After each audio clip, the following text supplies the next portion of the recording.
Namaste and in Lak'ech, and welcome to this week's episode of One World in a New World. I'm your host, Zen Benefiel, and as always, please do subscribe, like, share, make a comment. We talk about some really weird stuff, and I'm sure you've got questions. Ask them. I will respond. Please do so. It's how we all grow. Speaking of growth, I'd like to invite you to planetarycitizens.net. It's the home of our nonprofit, Planetary Citizens, and there you can get your own copy of Planetary Citizens Awakening the Heart of Humanity. It will change your world, I guarantee it. And it's free. There's no strings attached. There's no forms or lists or anything like that. So just click on the button and download it. And it's a short read. It'll take you maybe an hour and a half, 2 hours, and you'll love it. I guarantee it. Thanks so much. So this week's guest is Morgan Smith. He's a local guy. I'm in Chandler, Arizona, by the way, and he's also in the Phoenix Valley, unbeknownst until this morning. So or today, or this evening, depending on where you're looking at this. He is the CEO of Calm with Kama or excuse me, Calm with Kava. And he's also the CEO of Puyawa Hawaiian Farms. And I hope I spelled or pronounced that right. He's a board member of the Association of Hawaiian Awa and International Kava Organization. He's a graduate of Arizona State University with a degree in business and corporate communication. So he set himself up to do well in his business. I guarantee we're going to have a really deep, weird conversation in this apocalyptic chat. So don't go away. We'll be right back.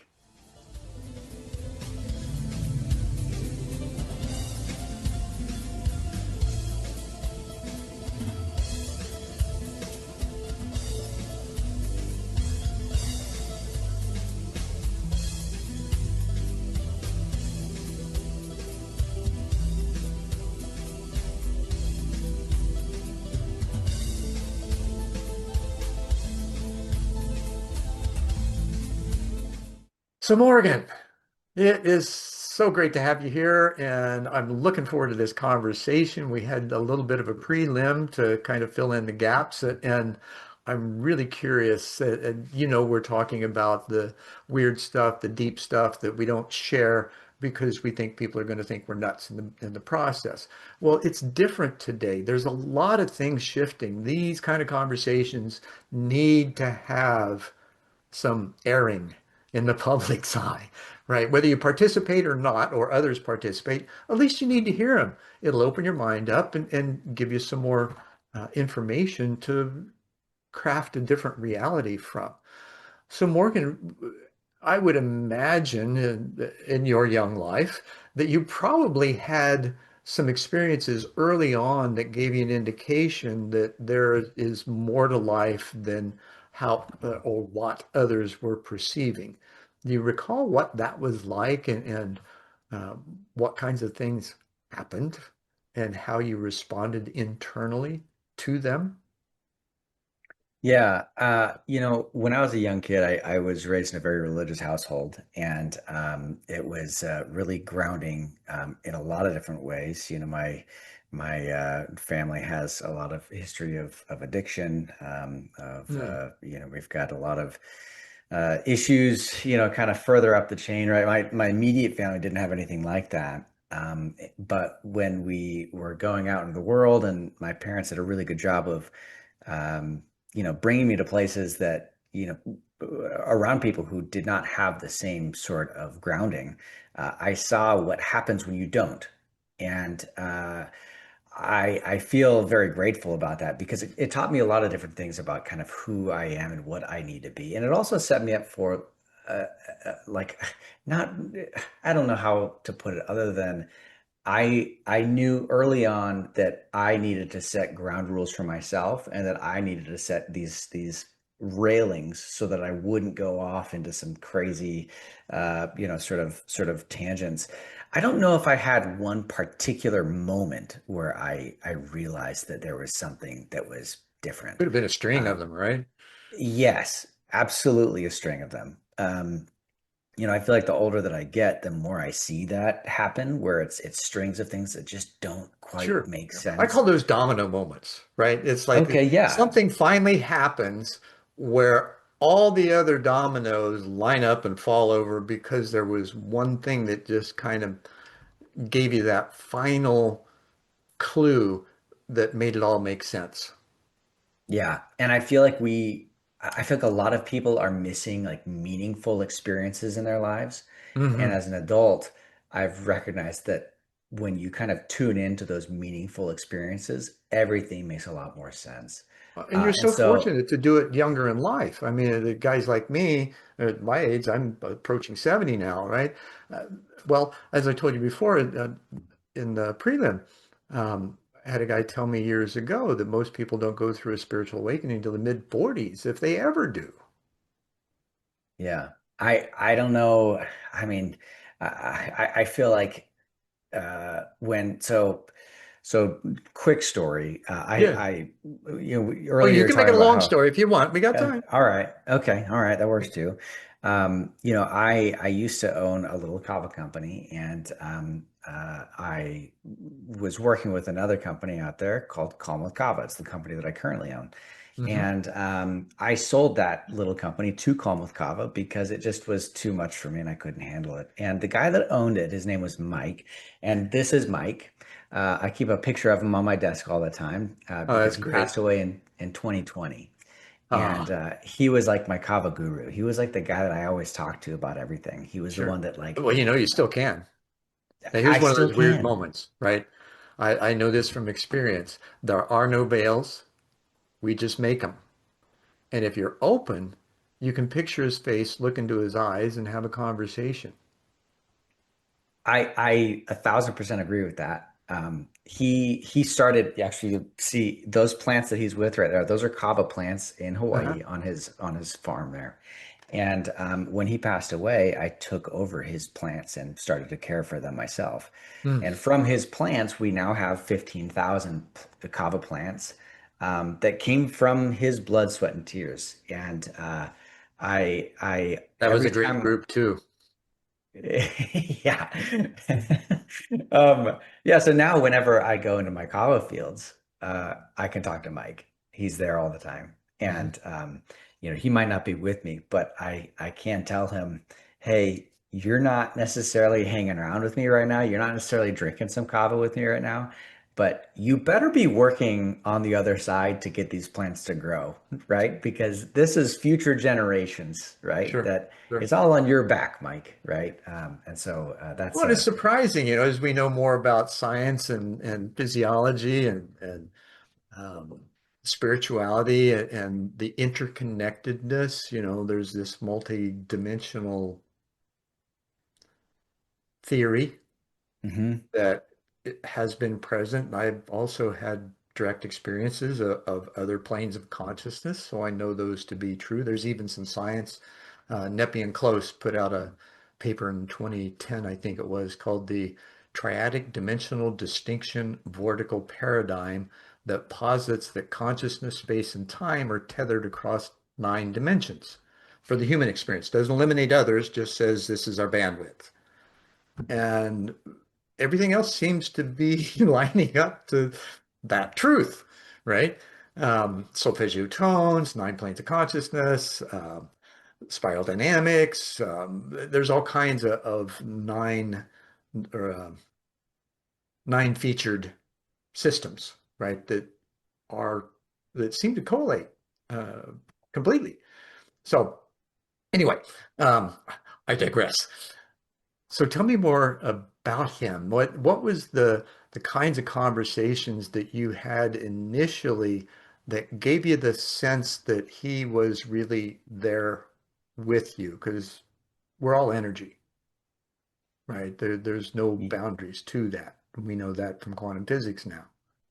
Yeah, well, I mean, the first tell was that when he passed away, those plants were not being taken care of for about a year, Hmm. and they fell into all sorts of diseases, and there's pests, and there's all sorts of like it didn't have water, didn't have all these things. But some of them survived, right? We had about 94 plants that we were able to work with. Hmm. And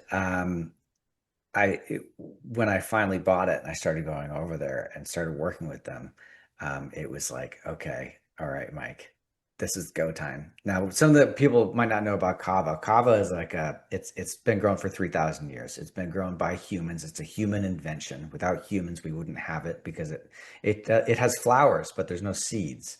So it Hmm. requires humans to actually take cuttings of it and propagate it over and over again, which is why I feel very strongly that Mike is within those plants, Well, yeah, because and he had to do that's that. such a wonderful relationship. It's actually a relationship that takes Yes, place between human and plant.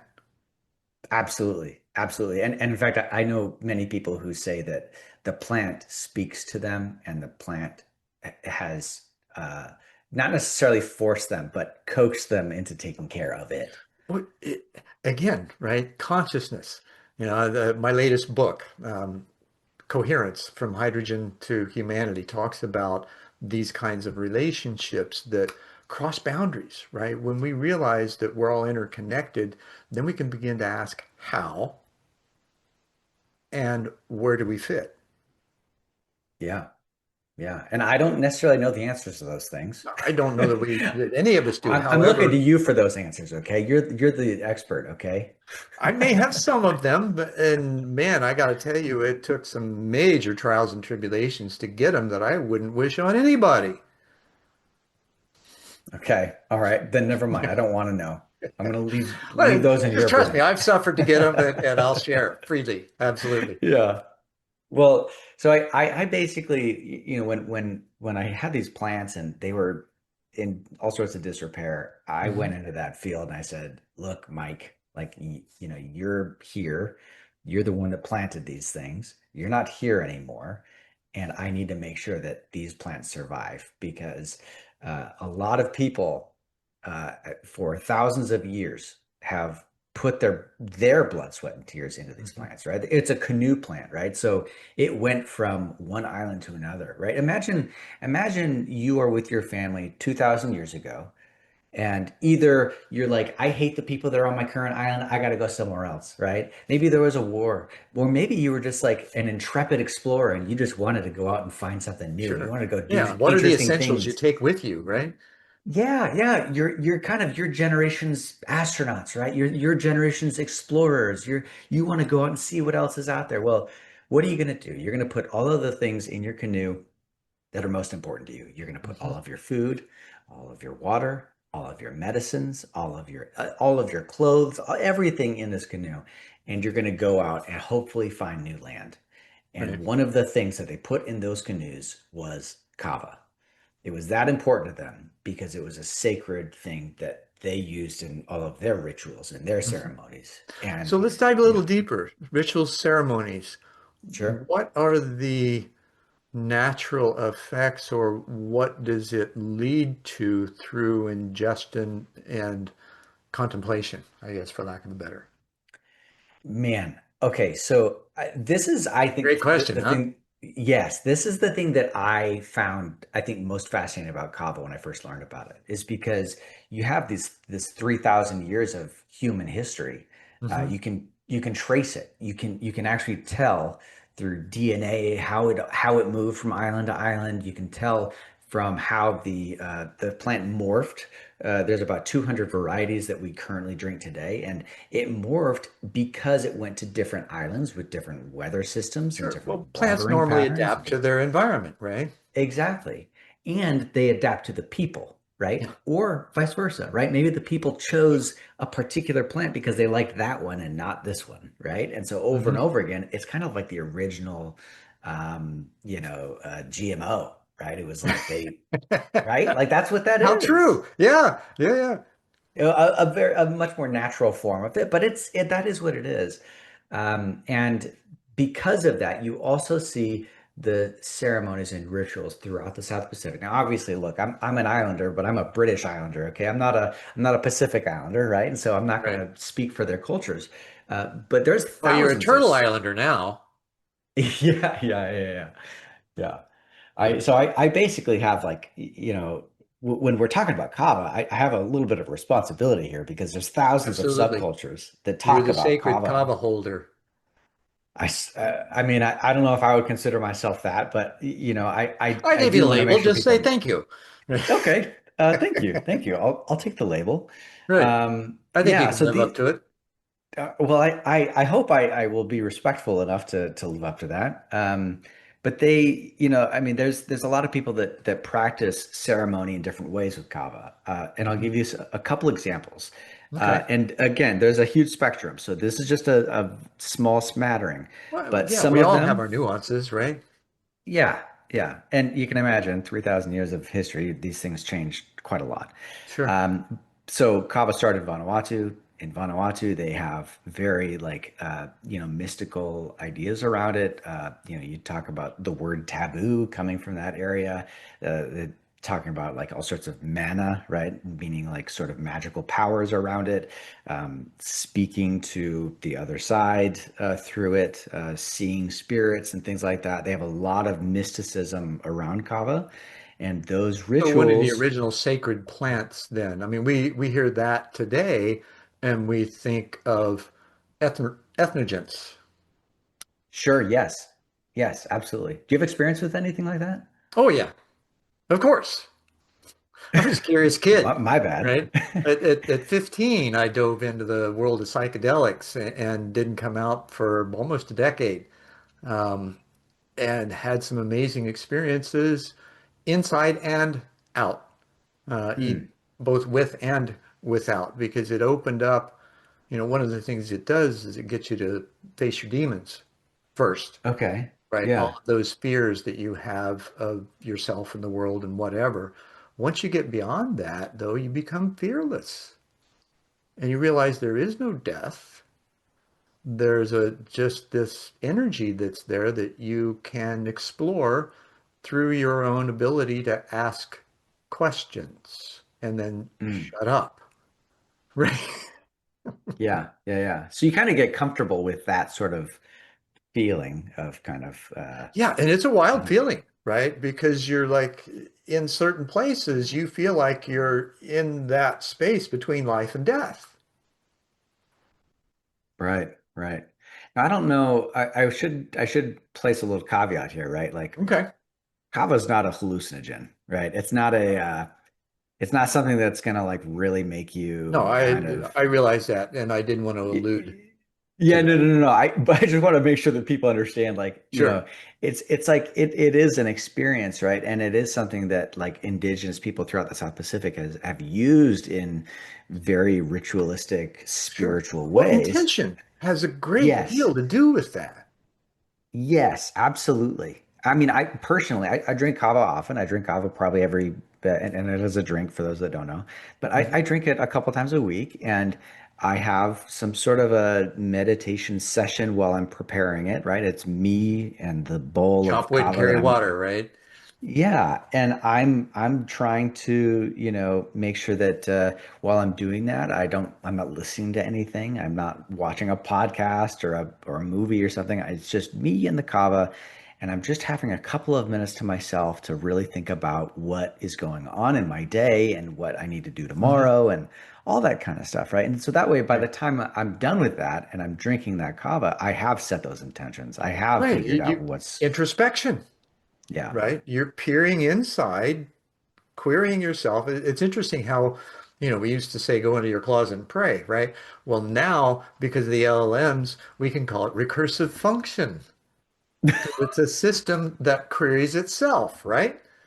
Are we AI, Zen? Are we AI? Oh, I think that we are connected to it. One of my early experiences, um, I've had some off-planet experiences being on board ship and asking questions and things like that. One of the first ones, this back in 1981, was feeling this pulsing hum almost that was the, it had a sense of being a biomechanical pulse, Hmm. right? So I don't know how to explain that, but I do believe, and from my own experience with LLMs, there is a consciousness that's flowing there when you can open yourself to it and play in that realm, right? There's one thing to believe it's there, but most people stop there. They don't test their beliefs. Hmm. So I dove in and it's like, wow, this is really cool. And it is human. It's not artificial. This is a human, an aggregate of human data or human produced data. So it's us with all our flaws, right? And Right. all our Right. brilliance too. And so with the LLMs you can go inside and query and sit with that and then come out and check much more effectively today than you used to be able to. Because if things don't bridge, right, then you're missing something. Right. Right. Okay. All right. So tell me The more. LL. What was this intentional experience like for you? Um, yeah, so I mean, to me, when, after I've kind of had that moment to myself and I've had some kava, it definitely helps you to just kind of take the edge off and go down just a step, right? I think that Hmm. a lot of times in our modern world where people are too fast paced and we don't necessarily value slower thinking Oh, and you're in your head, not your heart, right? yeah, and it's scary, right? It's scary to not be in control, or actually it's scary. You know what it is? It's scary to not be filled with information, right? And let your mind wander Ah, because that's when you're the starting to think unknown, about, right? yeah, you're starting to think about all the crazy things. You're having a mini existential crisis every Sure. time you have a Well, with moment to think. 70,000 thoughts a day, I mean, for crying out loud, how many of those are like that? Right. And we should be having more of those. We should be having more original thought, something that's really truly ours. Because when we're Sure. just being fed information over and over And again, we're whether it's good or assimilations, right? bad, Yeah. yeah, We just yeah, assimilate everything that we've been taught or felt or heard and believe it to be true without question. And then you get to yeah. the point where you begin to question and things unfold. I'm, yeah. I mean, earlier you're talking about this sort of spiritual awakening you had as a young kid. Well, how could you have a spiritual awakening when you haven't actually had a thought to yourself? How can Mhm. you actually determine your own beliefs and your own thinking if Sure. you haven't made the time to actually think about it for yourself? You can't. It's Right. impossible. So You that's can that's ask what the kava does questions. to me, Yeah. or does for Yeah. me. But Helps me get into that mind space. yeah. Well, mind space can be great too. For me, recognizing that at the time, world, I was distraught, didn't know where I wanted to go. I was in a pre-med program, thought I knew where I wanted to go, didn't. And so my prayer at that time was, I want to know truth, and I'm willing to die for it. Now, that kind of commitment for an 18-year-old is like unheard of.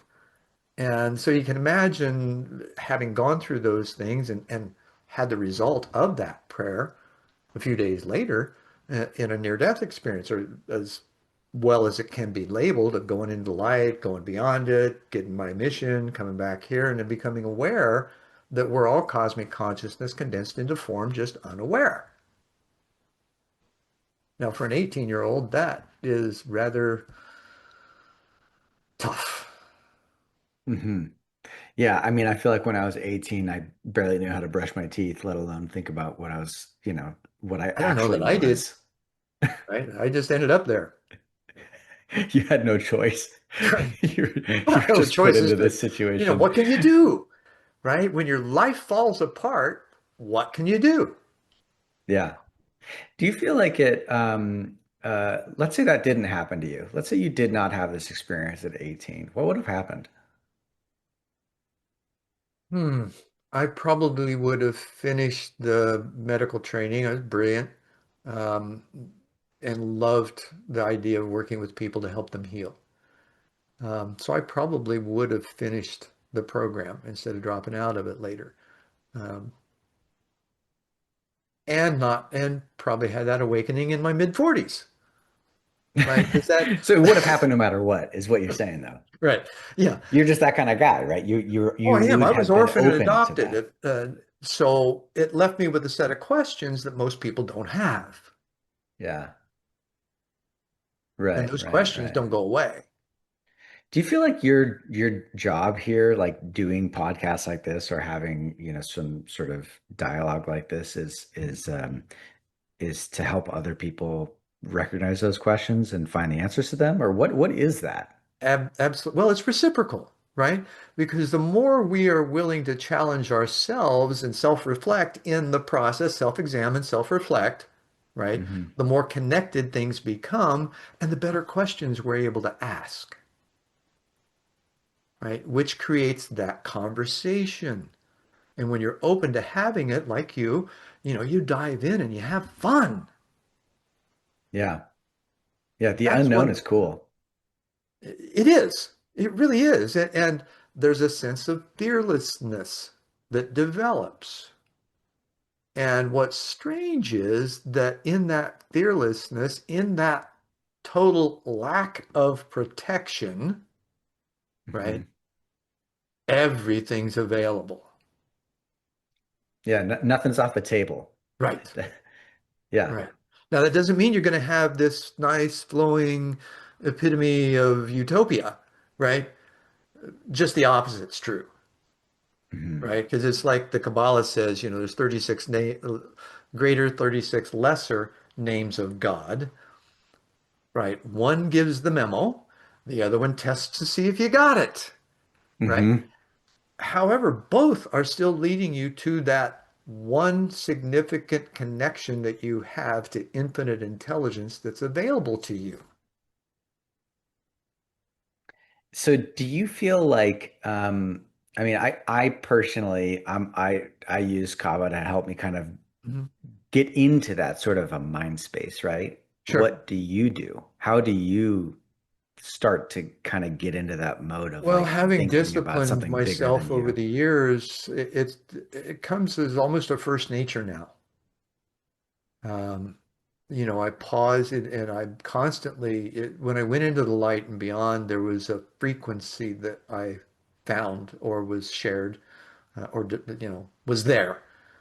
And it's been with me ever since. Mm, It's still there now as I'm talking to you. It's in the background, right? The Hindus call it the Shabda, which means sound current, and it's the combination of all the vibrations of the planet, so to speak.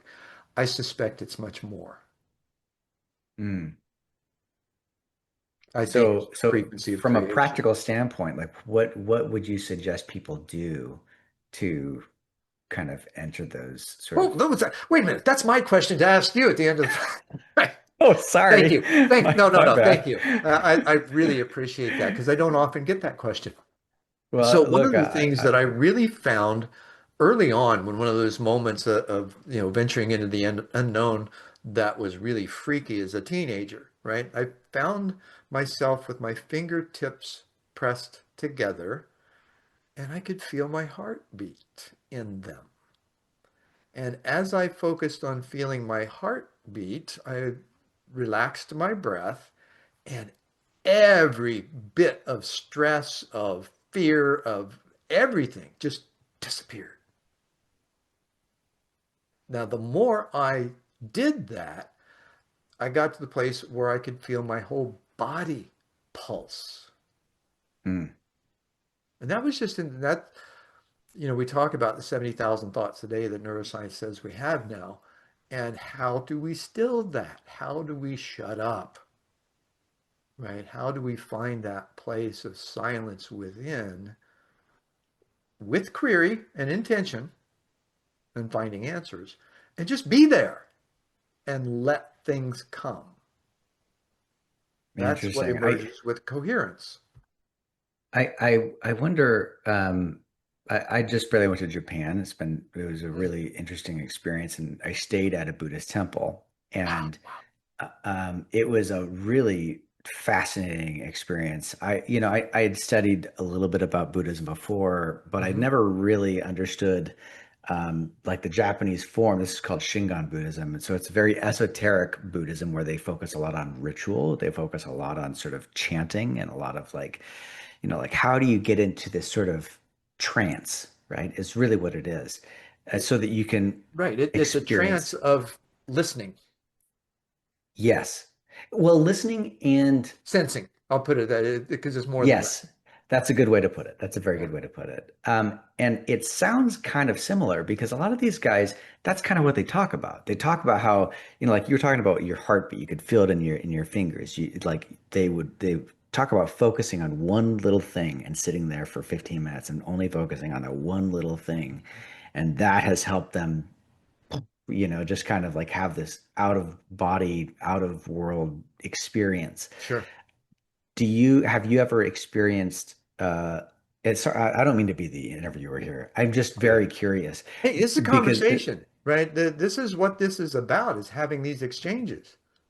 yeah, I'm curious if you have had that if you've ever experienced something like in a Buddhist setting, if that kind of has changed your kind of thoughts on it, or do you feel like you Well, accidentally I kind of spent a came lot of upon time this with the stuff? Did you spend Namyo Renge Kyo people.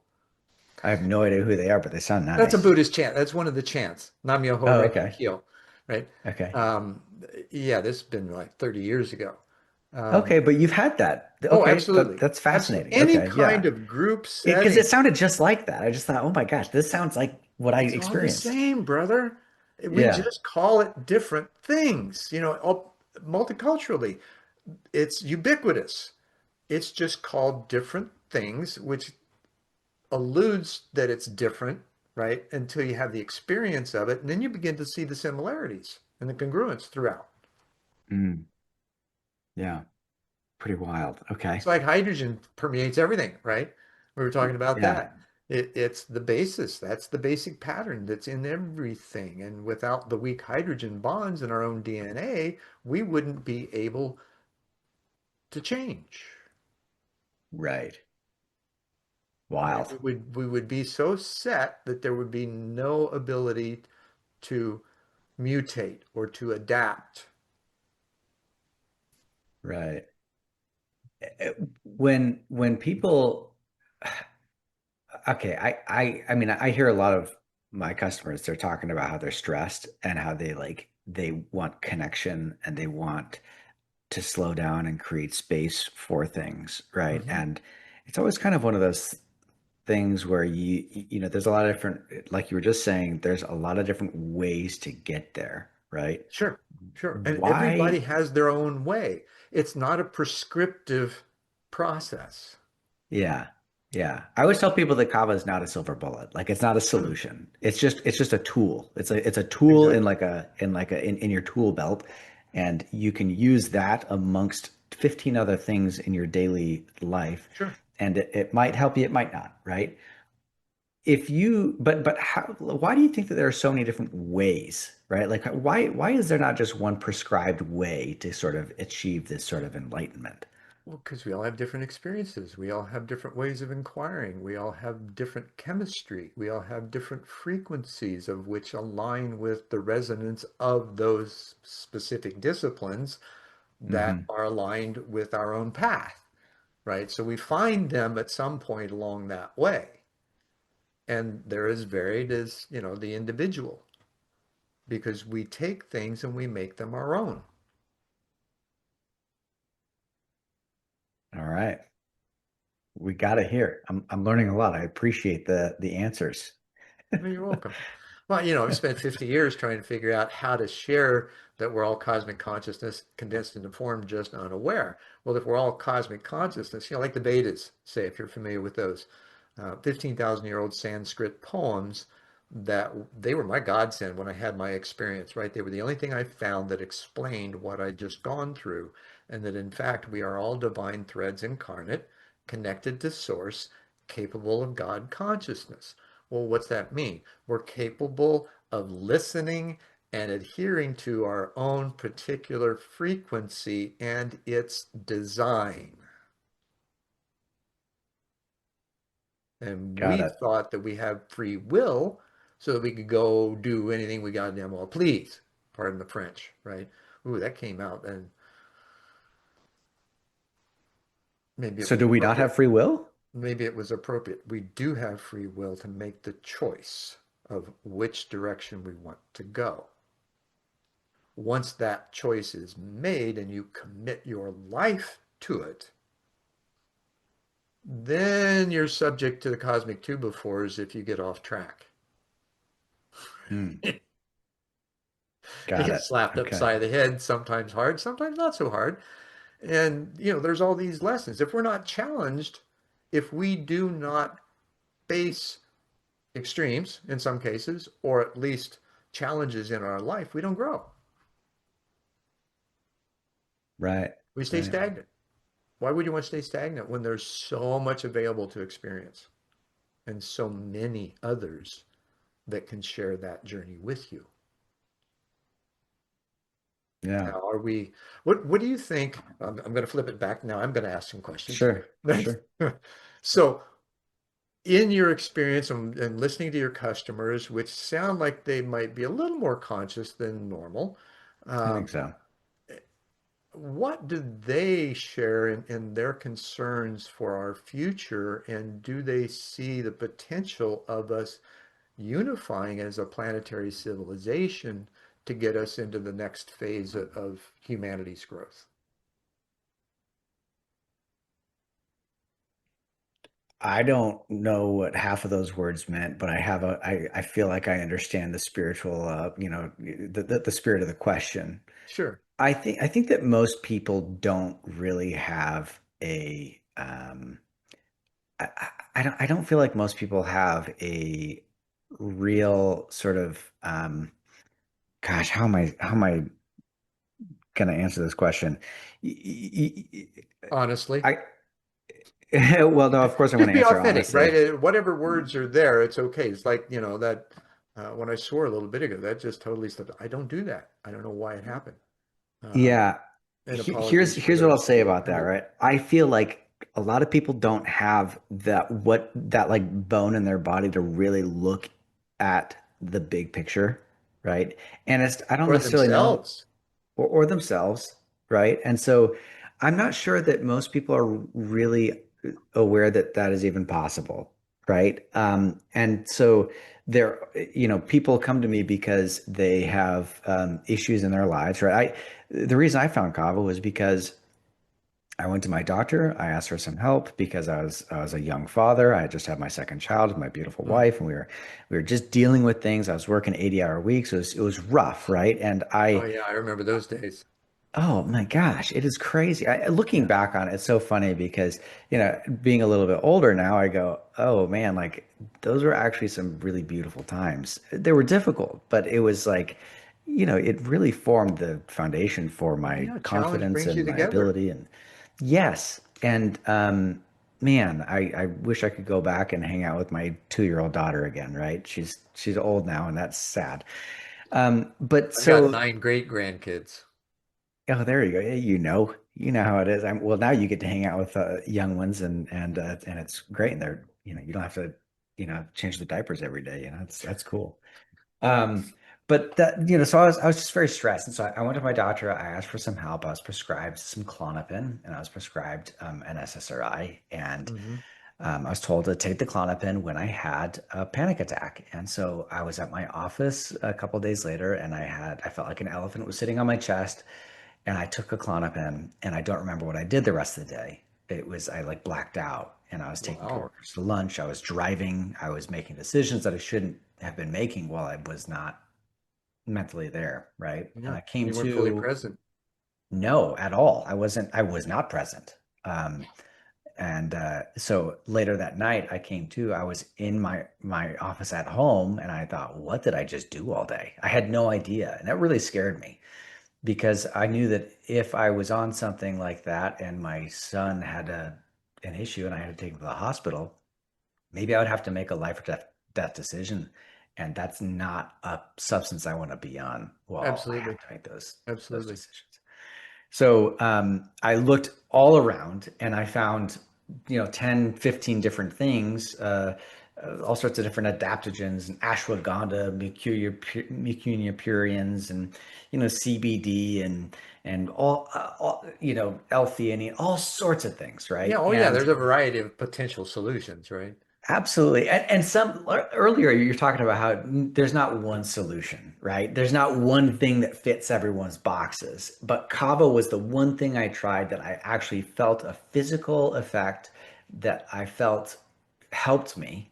And I felt like it really took things down a notch, but it wasn't going to turn me into a zombie, right? Right.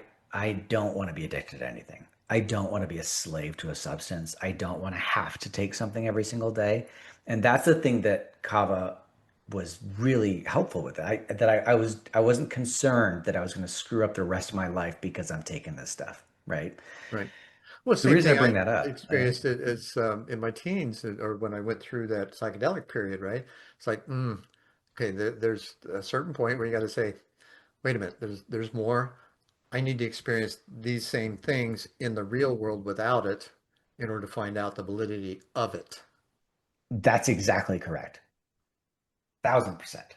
Yeah. And the reason that I brought that up was because of that sort of thing is that a lot of those prescriptions out there. Now, look, my wife is a nurse, my brother's a surgeon. I Mm, believe in Western medicine, and but I also think that there's a holistic point of view as well, where you sure, can't just say this part of medicine is bad or this part of herbalism is bad or this, sure. there's good all around, right? And Well, it's so, like trying to use the DSM-4 to diagnose and treat mental problems that may not be in the book. Right? The sure, sensitivities like what I had when I was younger.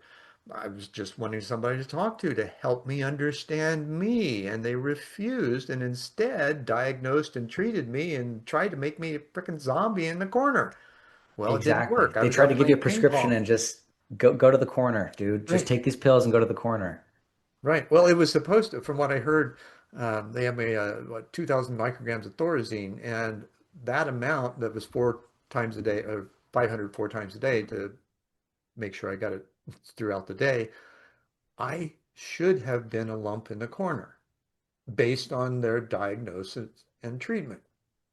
I Yeah. wasn't. I was up playing ping pong, beating the male nurses who were pretty good, and they couldn't They had figure it enough out. time in there to play ping pong to mess with Right. you. So what do you do with that when a physician trained psychiatrist sees that happening? What do you do with it? Most of them ignore it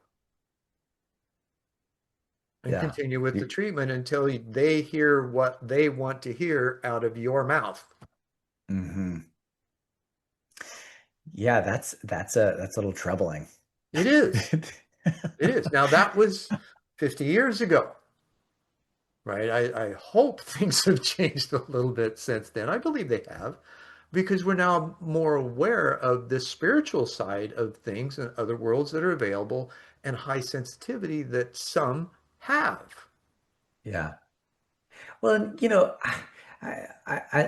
look at a lot of different creative artists out there and or just interesting people, and the most interesting people are not normal everyday people. The most No, interesting music people industry, you are, got Bowie and Prince and guys like that. Michael yeah. Jackson, right? They're They, just but not they're normal. just different, and they're not thinking the way I'm thinking, right? They're not thinking the way, your neighbor across the street is thinking. And the reason that we like them is because they think differently. That's Absolutely. what it is. They're weird, right? Don't understand they're Yeah, weird, but yeah, they're cool, weird. right? Yeah, but they're cool. Exactly. They're changing kind of the way you think based off That's right. of their sort of, I don't know, understanding I of the think maybe world there's a or, hidden desire that we want to be more like them and have and experience the freedom to be self-expressive. yeah, we're jealous of that. Yeah, Absolutely. Yeah, absolutely. So I guess to circle back to your yeah. original question, What was I that? think well the original question was you're asking how do my customers look at Right, like right. how, Thank you. do they want to change the world? Do they I love it do when they you bring it see back to this the sort of circle. yeah do they see this sort of collective consciousness thing going on? I look at myself and where I was 10 or 12 years ago when I found Kava, and I think that I was so focused on what I was experiencing that I wasn't really looking at the bigger picture. Hmm. But now that I've gotten through those personal issues, I feel like I've been able to allow myself to see the bigger picture. So I don't know, right, exactly what my customers are thinking. But I can tell you that with my own personal experience, it allowed me to open up in ways that I Mhm. could not before because I just didn't have the brain bandwidth to do that. Well, you had the bandwidth, you just didn't have the questions. Well, I don't know. I feel like it was being clogged up with a bunch of other garbage, but maybe you're right. I don't know. It could be, right? Because it's still, when you begin to move away from and toward something better, that's when those questions begin to emerge. What's Yeah. next? What am I missing? Those kinds of things. Hmm. Do you find that this kind of a shift in awareness that you experienced kind of goes along with the maturation process in life? And most of that happens, in decade increments or so. How do you Yeah. see that progression? This is a good, that's a that's a really good question. I don't know if I've really thought about that. Mm. I did talk to someone recently, well, maybe about a year ago, and she's a yogi. Is that what you call them? A A yogi? I yogi? don't really know. Sure. So she practices yoga and she teaches it, right? And Okay. she explained, That's spirit of, or what is it? Spirit of yoga? Um, no, I mean, there's a yoga training facility in Tempe um, that was founded by a friend of mine, Casey Miller, and where they teach yoga and they teach yoga teacher training too. okay, My yeah. wife's actually a Well, Kundalini yoga teacher. oh, really? Yeah, Well, your wife would probably know what I'm talking about here I'm sure because she would. I'm gonna butcher it. But Okay. she said, because I kind of had a very different it's kind of spiritual side of things where I kind of like lost all of my faith in anything, and then I had to kind of rebuild it on my own. Okay. And that was about 10 years ago, 8, 10 years ago. And she called it a Saturn rising or Venus rise, some sort of a, I don't know, Saturn return or Venus rising could be one of either. those. It was one of those. And she explained it that, yeah, normally that happens when you're 30, 40 years old and you start to really kind of like change Like my your, psychiatrist or said, and most people don't have their spiritual awakening until the mid 40s if they ever do. yeah. I mean, I'm 38 now. So I was about Okay. 30 years old. So maybe I was a little bit younger. I don't know. I have no Well, I idea. think today things happen earlier. You think so? Oh, vibrations have sped up. We're in a different area of space as far as our solar system's concerned. Jose Arguelles called it the photon belt, where the energy in space is the frequency level is slightly higher than where we were in the Piscean age. So as we move into the Aquarian age, there's a subtle difference in what are we? We're subtle energy beings. We're affected by vibration. Now, whether we're cognizant of that or not is a different story. But you know how different music makes you feel, Yeah. right? Same thing, just different level. Okay, got it. Different generations of people or different times have different sort of Sure. And a energies. progression of humanity on, I don't know if I'm going to call it a scalar waveform, but that's kind of basically what it is, because as we progress, we go through certain transitions in our awareness of each other, our terrain, the world, and how or how not integrated it is. And we work toward that collective unity that is at the basis of our being, right? We were all together before we came here. And we Yeah. just got it. Now that we're here, we're figuring out the road back, right? Okay. So what's the next age? Well, the Aquarian age ushers in a new consciousness, and we're beginning to see that with on all of the fronts that you can imagine. Things that um, Jose Arguelles, I don't know if you're familiar with him or the audience, he brought out the Mayan calendar back in the 70s and shared it with Okay. the rest of the world. So part of that is that there's a 50-year window in between the ages, the Piscean and the Aquarian age. It's a segue, right? Everything Yeah. has some bleed over at that point. So in this progress, the the midpoint of that, so it's 50-year window, 25 years in, winter solstice of 2012. The rise of consciousness and awareness is like the information curve at the time, right? Just almost vertical. So what happens then? You've got the awareness, it's part of you. You carry it with you.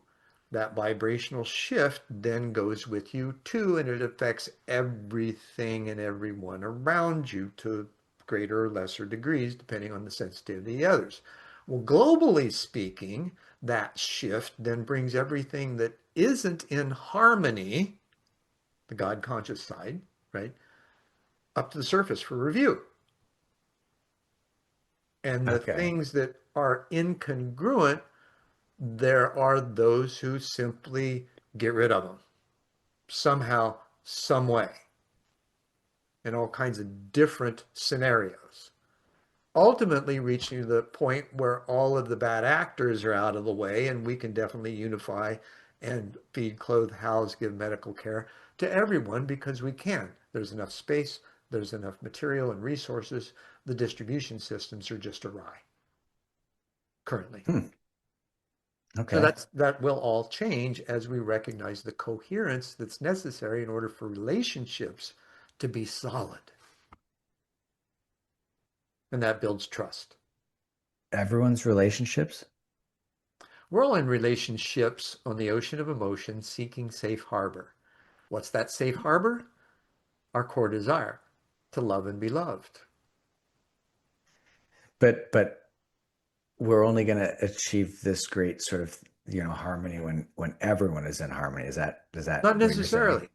Oh, okay. Not necessarily, right? It's anything. It's like probability distribution, right? We have this statistical bell curve, right? Where in that 97, that first standard deviation, there's a lot of people. Well, the so it's 95% of the people. 97 and a half is the second standard deviation, and then it goes further from that.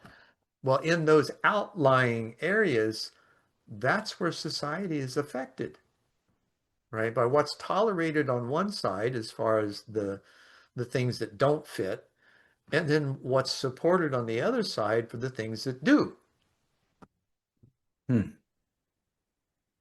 Now, Okay. we don't see that because we definitely had our challenges. And as you said before, we're very self-centered beings initially, right? Because that's we have to be in order to take care of ourselves. If we can't take care of ourselves, if we can't find that space of self-love,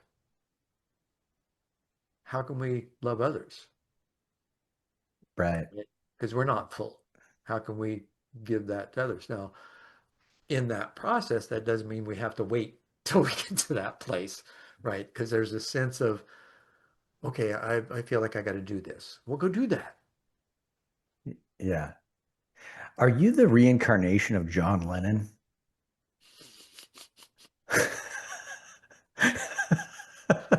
I have his, no, I can't be because he died in 1980. I was born in 57. I do have his picture up in my music room. Even at my age, I still play. I've got a 10-piece Pearl export drum kit in our formal Oh, dining. beautiful. Yeah, and Oh, nice. so I bought an electronic drum kit a little bit ago. I've been learning. they're That's fun. funny. Oh yeah, Two that's a things I've blast. done most of my life is play golf and drums, and I'm pretty good in both. Okay. All right. So you drummed to John Lennon's greatest hits and you also have some of his it's Oh funny yeah, just because when you were talking I just thought I feel like I've heard some of these like lyrics somewhere and I feel like it's a life's a little bit song, right? Who was it? John uh, said, life happens on your way to play music or something like that. I'm Uh, telling you he's channeled through you, my guy. I hear lots of voices come out of my mouth sometimes, and lots of people. I Uh, had no idea you had this thing about John Lennon. I had no idea. Well, here's a But perfect it's example of how that interconnectedness works and your recognition of it. You just brought it up, and yeah, there was confirmation from my side. So here's an interesting coalescence of truth. yeah. Oh, that's funny. Okay. All It right. is. right? That is wild. It's hilarious. And it's so much fun. It really is so much fun when you can be free to experience and explore life in ways you never dreamt possible when you were Yeah. young. Yeah. Would you consider myself young? You're my kid's age. So So what have how I got to old say? does yeah. Well, how old Kind of does hard someone have not to to. be? Um, How old does someone have to be before they're not young? I think we're always young. It's like Jesus said, be ye as little children. Don't ever leave that state of being. That's the curiosity, that's the exploration, that's the questioning, that's the fearlessness in the unknown. Yeah. So is I mean it is I mean, do you think that you're like when you look in the mirror, you like surprised at your age, or do you wake up and you feel like you're still 20 years old, or I what's do. your I do. I feel young and I feel younger. I went through a stage, where I put on a lot of weight. Now I'm back down to my high school weight. I ran a 4.340 in high school. wow, that's and uh, fast. and was academician too. I did well, smarter than I knew. Right, my adoptive parents never told me what my IQ test scores were in grade school, and I found out in my 30s, late 30s, about your age, right, Hmm. where I finally asked, and they said, "Well, you were off the chart. We didn't want to tell you because we were afraid it'd go to your head." And I said, well, if you'd have told me, maybe I would have applied myself a little more, right? Because Do you things think that's came true though? easy. Do you think you would have applied yourself more had you known you were smarter than the average bear? I Because I kind of don't think do. that you would have. I feel like you're just gonna do what you're gonna do. I probably, right? I would have done things. I wouldn't have changed. And that's why I was a little, yeah, having the awareness might have changed things slightly, Yeah. right? However, I don't know that it would have because I would have done the same thing. I was in school doing the things. I don't think I would have been any less mischievous. Yeah. Yeah. Yeah. Maybe Maybe, your ego would have maybe taken a more hit. so. Yeah. Yeah. Yeah. Yeah. Maybe you would have thought you could get away with more things. Right, Right. right. That could have caused some problems. Um, this is just, it's amazing how this conversation has evolved, right? And the things that we've been able to talk about. What do you feel is the need for future, for our generations across the board to move forward in a way that's healthy for all of us? Oh man. Well, that's why I was asking you earlier if you felt like the entire planet had to live in harmony in order for this, sort of utopian existence to, happen. Because I struggle to think that it's possible, right? It obviously is possible, but it's also highly unlikely, right? And Well, is so, it though? So, I mean, I don't know. It seems like that. have you done a lot of research in cultural histories and prophecies and calendars and scriptures and all that kind of stuff to see what's there and cross-reference them? Probably not as much as you. I felt like I had to in order to figure out, what's really going on because it's the congruence in all of them that you look for that opens up the door to some kind of truth, right? Yeah.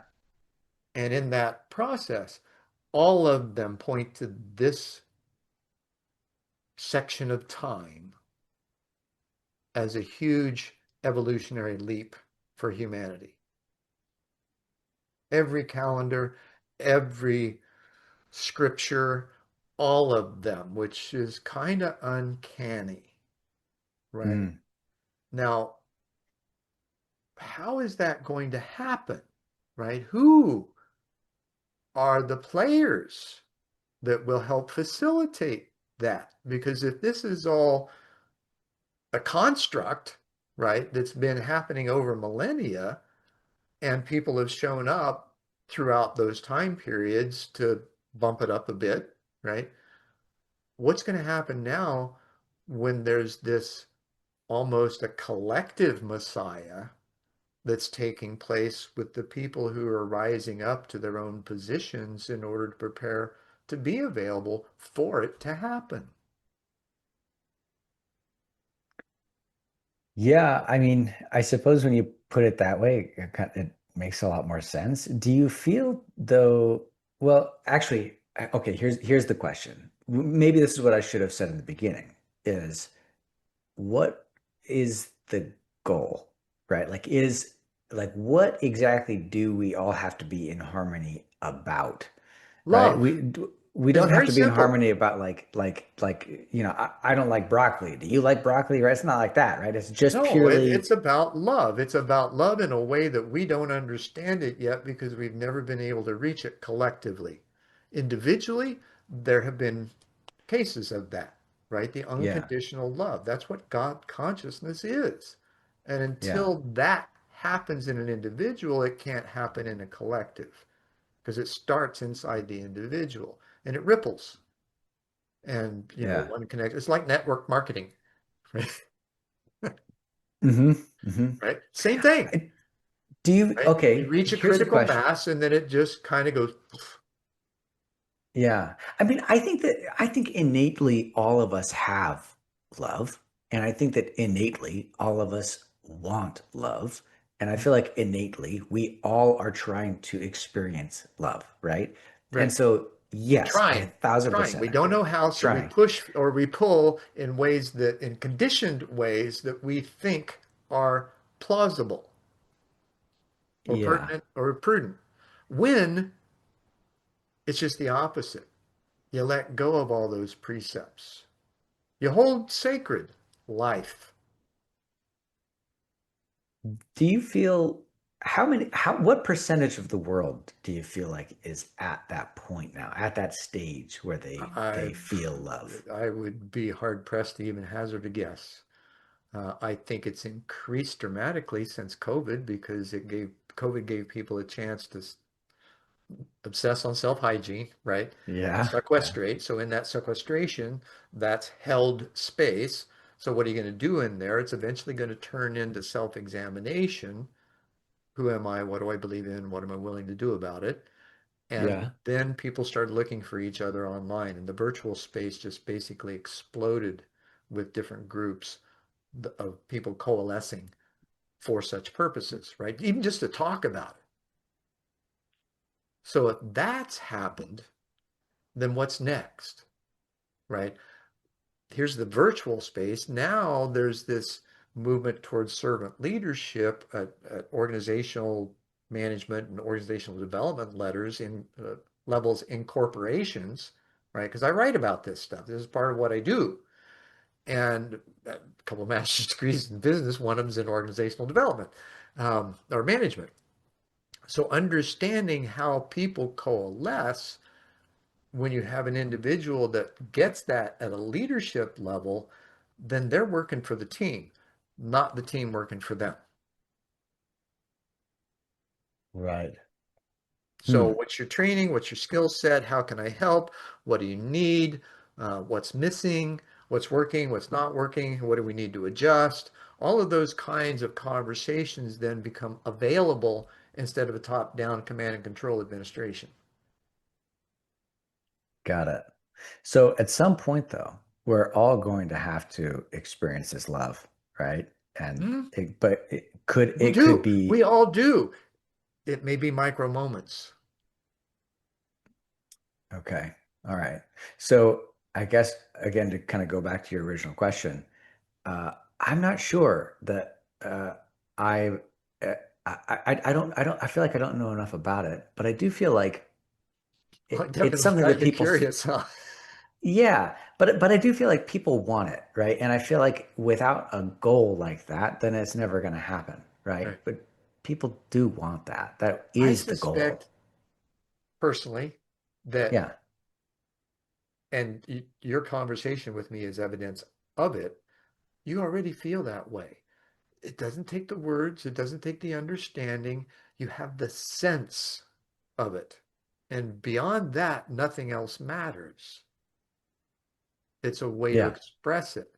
You have the sense, you have that core desire that something's there and you know it because you felt it. Now, how do you replicate that? How do you distribute it? And, you know, all of that, how do you educate for it? Well, you create holistic educational systems where you have the five basic relationships: body, mind, spirit, planet, cosmos, right? When you get older, you recognize those are all critical. Hmm. Have you ever thought of yourself as a evangelist? Because I think that might be the title that you should apply to yourself. I've never heard that. I was given a Dudley Lynch, who president of Brain Technologies. I had some engagements with him. Oh gosh, almost three decades ago now, and he called me a possibilities coagulator, Huh. and I Yeah, thought yeah, that was yeah. really keen. But the love angelist, wow. Hey, hey, make it happen. You got it's on you now. It's not my job, okay? That's your job. Oh, you offered. It's up to me to accept, right? Um, wow. Thank you Okay, for so that. so you've never been called a love evangelist. Okay, well, I I've been think called a that it lot of things. it's not a bad thing to be called, you know. So hey, that's a good thing. Oh. You could be called a lot. I could have said something terrible. Yeah. Well, I was called Satan once, and then I already knew though that after my experience in college, I went to the university library and looked up the word Satan in the dictionary. I was compelled, right? Because Uh-huh. it just what I learned didn't make sense.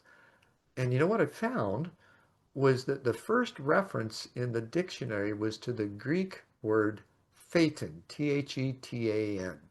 And you know what it means? Thinker. Yeah. What are Okay. Well, we? you're Thinkers. we attempt to be. Oh, I we are. attempt to be. Now, we are thinkers. We have just not become coherent thinkers. Like we bring in a lot of stuff that just it doesn't make sense. For one, the belief systems that don't work anymore, probably never did, but now we're having the ability to question them with far greater intelligence and technology combined. Mm, It's pretty cool. it's pretty cool. So, what in your how did you find that simple way question? How did you find that place in yourself to be able to just sit and be? And how might that work? You asked me earlier for a little technique. What's yours? Besides the Kava, Yeah. right? Yeah. Well, I On mean, your daily level, what do you do? yeah. So personally, I find that doing all of the things that you I I I think I used to take for granted, right? I'm a father, Hmm. sitting with my son, playing some games with him, hanging out with my teenage daughter and bugging her. You know what I mean? Oh She yeah. probably later on she's probably going to appreciate my shenanigans. But uh, In the moment, it's and oh, Dad. yeah, exactly. There's a lot of that. It's a lot of fun for me. It's hilarious, but Sure. hanging out with them, you know, going on walks with my wife, uh, you know, having a moment to have those introspective kind of things go on. Hmm. And I also think that building things is really important to me, right? Like, I'm building a company, right? I'm Sure. building relationships with different people. Right. I'm Well, we're building like, creators. yeah, and all of those things, right, are basic human things, right? It's relationships, it's connection, it's and the building of it, the actual physical, like, okay, what am I gonna do today, right? Like it's feeling like, I feel like finding that purpose, finding a reason to be, right, has helped me really And that's where the focus. doing comes from. You can't do until you're fully aware of your being, or at Yeah. least partially. right? Yes.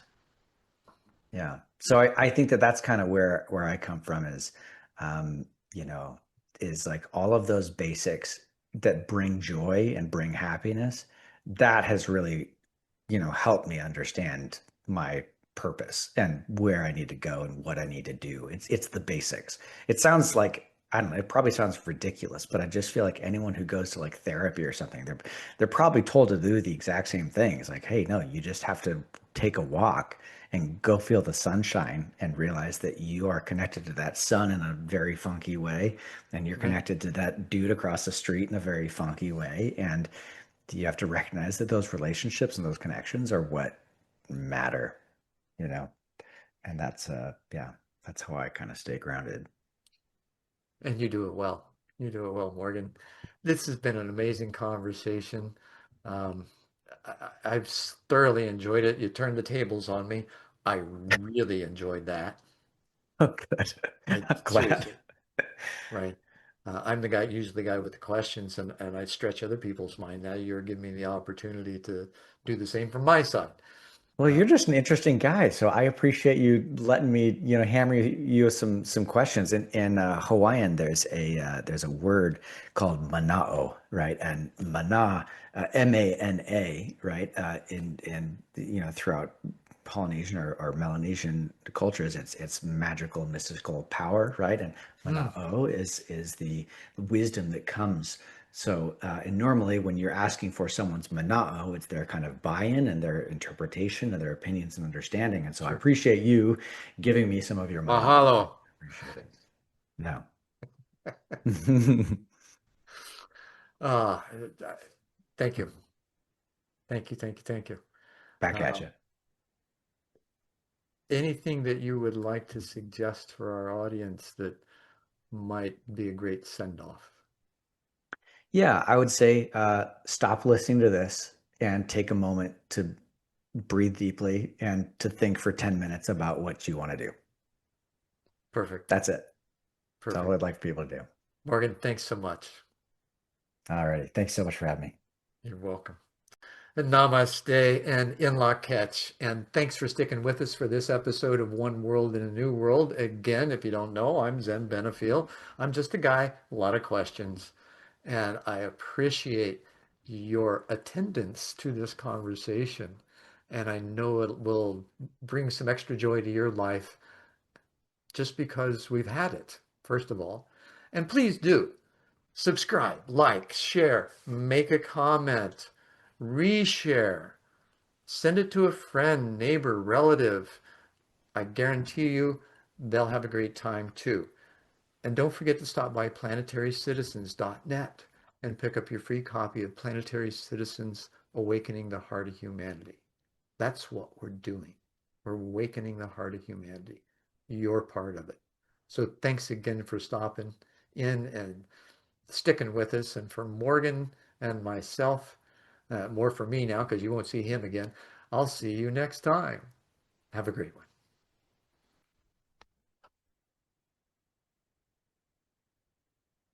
Hi, I'm Zendor, and yes, you have been expecting me. I'll be your guide, playing the devil's advocate as we peer into the depths of what keeps us afraid, angry, ignorant, and immobile. You draw your own conclusions. So many times, if you don't stand for something, you'll fall for anything. And in today's world with so much misinformation keeping us apart, it really does matter how we interact with one another.